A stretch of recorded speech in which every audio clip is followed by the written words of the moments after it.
What we're looking at here is a linkage between getting people. A lot of you had identified that motivating people was one of the key things you wanted to get from this course. And so this section is really going to address that by giving you some of the insights into what really makes people tick. Because once you understand what makes people tick, you truly become unstoppable as a leader. Because then you realize that every person in your work group, even the difficult ones, you can find what motivates them, and you can use those motivational triggers to get the results and performance and behaviors that you're looking for. Everyone in your work group, even the laziest person, is motivated. So we're looking for results. The numbers of clients we serve, the amount of time we do, the cost, the amount of scrap or rework, or any of those issues, those measurables, those are the results.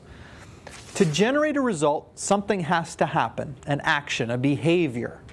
Okay? So some people have suggested that the definition of insanity is doing the same things over and over again, expecting a different result. That's the definition of insanity. The definition of sanity, then, is doing things a little bit different until you get the results you're looking for.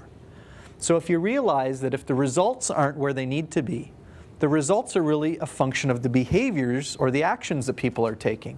And that's what we do and what we say. Okay, that'll be an important distinction later on. It's not just the work that you do, it's the attitude with which you do your work. And let's get up to that level in a minute. Before we do anything, we have to have a strong emotion about it, right? If I think going to work's important, if I think working hard's important, if I have a good, strong work ethic, then it's not going to be hard to get me to do the work that's necessary. If I'm not so sure that having a good work ethic, or if my emotion or my motivation is to do as little as possible for the amount of money that I make, that's going to govern my actions and behaviors, which is going to probably affect my results. The next level up, we have attitudes. Now, many of you will say that if I were to ask you, who is the employee that drives you absolutely crazy? You're going to say it's the employee that has the negative attitudes. Probably, right? The people with attitude issues. Can you see attitude, though?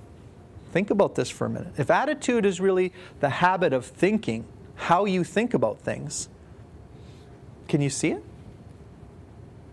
You can't see what a person's thinking about. Some of you may have negative attitudes from time to time about your work or where you work or a project that you've been assigned to or an employee that you have working for you, right?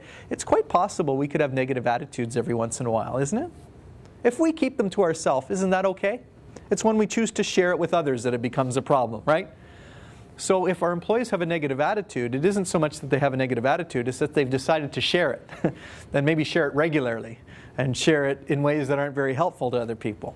So attitudes are the way that people think. And what shapes people's attitudes are the ideas that they're exposed to. The challenge that we have is that after a certain age level, some would say after the age of 12 or so, for the most part, most of us develop a crusty umbrella over our attitudes in that we're less open to new ideas. We have these filters that we put on.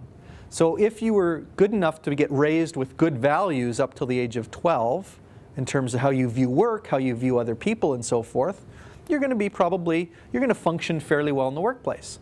If, though, you got some negative influences up till the age of 12, then you've either had to overcome those things in order to become more positive, or you at least decided because something didn't go right that you learned through the consequences of your behavior that maybe you needed to change, maybe you needed to soften up a little bit or get a little firmer or whatever it is.